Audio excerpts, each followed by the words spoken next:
Halo semuanya, kenalin nama aku Fitri Amira. Aku akan ngejelasin tentang alat tes psikologi, yaitu tes Pauli.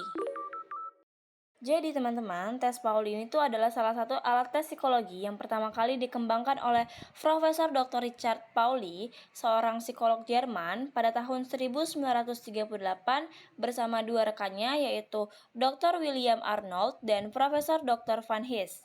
Tes Pauli ini merupakan tes yang terinspirasi dari metode Kraepelin, yang kemudian Richard Pauli menyempurnakan metode ini dengan menambahkan aturan yang lebih sistematis, lembar soal yang lebih besar, serta teknik analisis yang lebih detail, sehingga disebut dengan tes Pauli.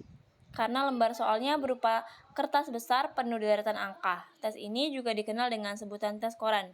Di Indonesia sendiri, tes Pauli mulai digunakan sejak tahun 1962 hingga saat ini. Kalau dilihat dari teorinya, tes Pauli itu dibuat berdasarkan pemikiran William Stern, di mana dia bilang kalau kepribadian itu termasuk dari gabungan bakat dan lingkungan. Ini tuh bukan fokus ke sikap kerja aja, tapi bisa dibilang termasuk tes kepribadian juga. Menurut Pauli, hasil kerja seorang tuh nggak cuma ditentukan oleh kemampuan, tetapi juga motivasi. Motivasi di sini muncul dari niat dan kemauan, sedangkan kemampuan bisa berupa gerakan motorik, kegiatan intelektual, kemampuan membedakan hal penting, sampai ke pengendalian diri. Intinya, tes Pauli itu ngukur kombinasi antara motivasi dan kemampuan kita dalam bekerja. Dalam tes Pauli ada 3 aspek utama yang mempengaruhi hasilnya. Yang pertama ada aspek intelektual, jadi ini tuh berkaitan dengan kemampuan berpikir, menghitung cepat, dan menjaga fokus. Yang kedua ada aspek emosional, itu berhubungan dengan kestabilan perasaan, misalnya kayak bagaimana seseorang tuh mengendalikan emosi saat ditekan waktu. Dan yang terakhir itu adalah aspek motorik, itu menyangkut kemampuan fisik, terutama kecepatan dan ketahanan tangan dalam menulis angka-angka terus-menerus selama tes berlangsung. Sebelum pelaksanaan tes, ada beberapa hal yang harus dipersiapkan, seperti ruangannya perlu tenang dan nyaman, lalu disiapkan meja yang rata, pena atau pensil, stopwatch, serta contoh soal di papan tulis. Peserta juga diberikan lembar tes yang berisi identitas di bagian atas. Semua persiapan ini penting supaya tes bisa berjalan dengan lancar dan hasilnya benar-benar menggambarkan kemampuan peserta. Setelah itu, peserta akan diberikan instruksi seperti berikut. Di depan saudara telah tersedia lembar tes berisi angka-angka. Tuliskan identitas pada kolom tersedia. Kemudian letakkan alat tulis dan perhatikan instruksi berikutnya. Untuk cara pengerjaannya, jadi tugas saudara itu adalah menjumlahkan setiap angka dengan angka di bawahnya. Hasil penjumlahannya ditulis di antara kedua angka, cukup angka satunya saja. Pengerjaan dilakukan dari atas ke bawah, lalu pindah ke kolom berikutnya hingga selesai satu halaman. Kemudian lanjut ke belakang halaman. Untuk mengerjakan tes Pauli, caranya dengan menjumlahkan dua angka yang ada di kolom. Jadi dari atas ke bawah, lalu menulis hasil penjumlahan hanya pada angka satuan saja. Misalnya, pada kolom pertama, 1 ditambah 9 sama dengan 10. Jadi yang ditulis hanya angka 0. Lanjutkan untuk setiap pasangan angka di kolom itu, kemudian pindah ke kolom berikutnya.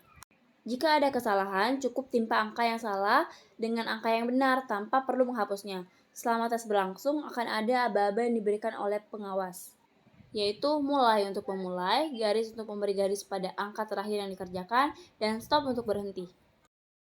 Pada slide 8 ini, kita akan melihat lebih detail mengenai langkah-langkah yang perlu diperhatikan saat mengerjakan tes Pauli. Selama tes berlangsung, ada beberapa hal yang perlu diperhatikan. Pertama, jika ada jalur yang terlewat, jangan kembali mengisi jalur tersebut karena dapat merusak seluruh pekerjaan. Kedua, jika menulis angka salah, jangan menghapusnya, cukup timpa dengan angka yang benar. Ketiga, setelah memberi tanda garis, jangan melewati angka di bawah garis. Teruskan perhitungan dari angka tersebut.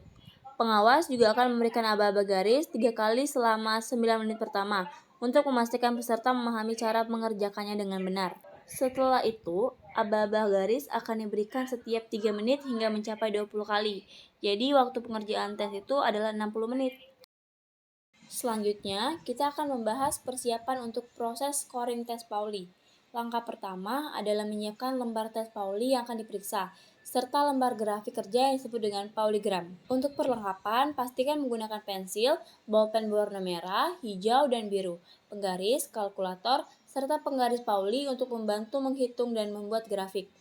Semua perlengkapan ini penting untuk memastikan proses scoring berjalan dengan tepat dan sesuai dengan norma yang digunakan. Di slide 10 ini kita mulai dengan langkah pertama dalam proses scoring, yaitu menghitung garis. Garis yang dimaksud di sini adalah garis yang ditarik oleh pengawas selama tes berlangsung, yang menandakan waktu setiap 3 menit. Jadi, setiap kali pengawas memberi aba-aba garis, peserta harus memberi tanda garis pada angka terakhir yang mereka kerjakan. Nah, setelah tes selesai, kita pakai bolpen warna merah untuk melingkari 20 garis yang sudah ditandai tersebut. Pastikan jumlah garisnya benar-benar 20. Kalau sudah, beri nomor 1 hingga 20 di samping masing-masing garis untuk menandai urutannya. Setelah melingkari 20 garis yang sudah ditandai, langkah berikutnya adalah memberikan coretan kecil di samping setiap garis untuk menandakan bahwa garis tersebut sudah dihitung. Jika ada penjumlahan atau garis yang terlewat, beri tanda V di dekat garis tersebut. Tanda V ini menandakan bahwa ada yang terlewat dan perlu diperbaiki. Pastikan setiap langkah sudah jelas dan semua garis sudah dihitung dengan benar. Selanjutnya, kita akan membahas tentang mencari parit. Parit di sini adalah kolom yang kosong atau terlewat, yang tidak diisi oleh peserta saat mengerjakan tes. Untuk menemukannya, gunakan bolpen warna merah dan periksa setiap kolom. Kalau ada kolom yang kosong atau tidak ada angka di dalamnya, itu berarti kolom tersebut adalah parit. Setelah menemukan parit, tarik garis merah lurus ke bawah di kolom tersebut agar terlihat jelas. Parit ini nantinya tidak dihitung dalam perhitungan waktu, jadi penting untuk menandainya dengan tepat. Selanjutnya, kita akan mulai menghitung jumlah dari setiap kolom. Pertama-tama, kita pakai bolpen warna biru dulu untuk menghitung kolom yang sudah terisi penuh. Setiap kolom yang selesai diisi itu nilainya 50. Lanjut, kalau ada kolom yang nggak penuh, jumlahkan saja angka-angka yang ada pada kolom tersebut. Terus tambahkan ke kolom terakhir yang belum selesai. Tapi jangan lupa, kurangi dengan jumlah parit yang kita temukan tadi. Karena parit ini nggak dihitung, jadi setelah itu kita dapat deh jumlah total yang benar untuk setiap kolom. Selanjutnya, kita akan melihat jumlah angka setiap 3 menit. Misalnya, untuk 3 menit pertama, kita mulai dengan melihat angka yang ada di atas garis pertama.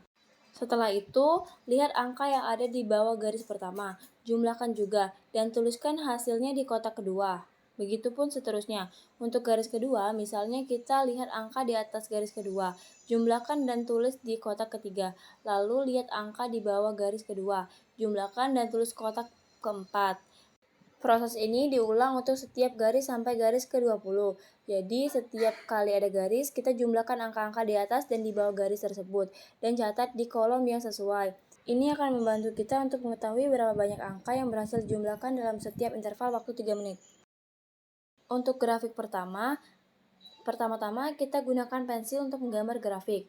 Di sumbu vertikal atau ke atas, kita tulis angka kelipatan 10.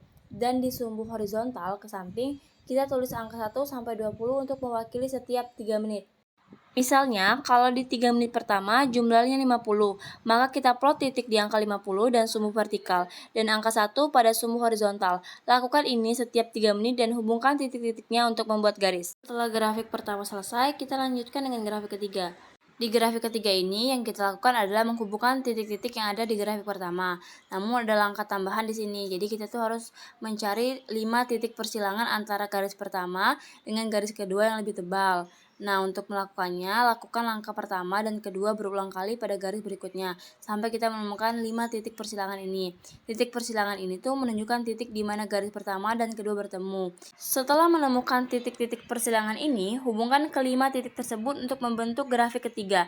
Grafik ketiga ini akan memberikan gambaran lebih detail tentang bagaimana hasil tes peserta, berdasarkan norma yang ada dengan membandingkan pola kerja yang terbentuk. Nah, untuk mempermudah visualisasi, kita menggunakan warna-warna kategori, seperti warna merah untuk kategori anak, itu 0 sampai 100, hijau untuk kategori remaja 50 sampai 150, biru untuk kategori dewasa normal 100 sampai 200, dan hitam untuk kategori dewasa istimewa 150 sampai 250. Baik, selanjutnya kita akan membahas tentang menghitung mean, tinggi, dan tempat puncak dari hasil tes Pauli. Pertama, untuk menghitung mean atau rata-rata, caranya dengan menjumlahkan semua angka yang tercatat atau misalnya jumlah prestasi tiap 3 menit. Nah, kemudian membaginya dengan jumlah total titik yang ada, misalnya 20 titik. Nah, contohnya kayak gini. Jika jumlah hasil tes yang tercatat adalah 900 dan ada 20 titik, maka rata-ratanya adalah 900 dibagi 20 sama dengan 45. Nah, setelah itu kita bisa menggambar garis rata-rata pada grafik. Nah, garis ini tuh akan menunjukkan posisi rata-rata hasil tes di grafik. Jadi kita gambar garis horizontal yang mewakili angka rata-rata di sumbu vertikal. Selanjutnya itu adalah menghitung tinggi. Jadi tinggi di sini itu adalah perbedaan antara nilai tertinggi dan nilai terendah dalam hasil tes. Caranya adalah dengan mencari angka tertinggi yang tercatat pada grafik. Misalnya kayak nilai yang paling atas dan angka terendah yaitu nilai yang paling bawah. Nah, misalnya tuh jika angka tertinggi atau nilai tertinggi tercatat adalah 150 dan nilai terendah adalah 50, maka tinggi adalah 150 dikurang 50 sama dengan 100. Nah, ini tuh menunjukkan seberapa besar perbedaan antara peserta yang terbaik dan terburuk selama tes berlangsung. Nah, semakin tinggi selisihnya, semakin besar variasi dalam hasil tes. Yang ketiga adalah menentukan tempat puncak. Jadi tempat puncak itu adalah titik di mana peserta mendapatkan nilai tertinggi selama tes atau hasil terbaik mereka. Nah, untuk menentukannya, lihat grafik dan cari titik di mana garis mencapai nilai tertinggi. Nah, titik ini tuh menunjukkan bahwa pada waktu tertentu peserta mencapai hasil terbaik mereka. Jadi jika ada beberapa titik yang memiliki titik tertinggi, semua titik tersebut tuh harus dicatat sebagai puncak. Jadi jika ada dua titik dengan nilai yang sama dan tertinggi, keduanya adalah puncak. Setelah menghitung semua itu, kita bisa mendapatkan gambaran yang lebih jelas tentang bagaimana peserta mengerjakan tes. Apakah mereka cenderung stabil atau ada fluktuasi yang besar, dan kapan mereka mencapai kinerja terbaiknya.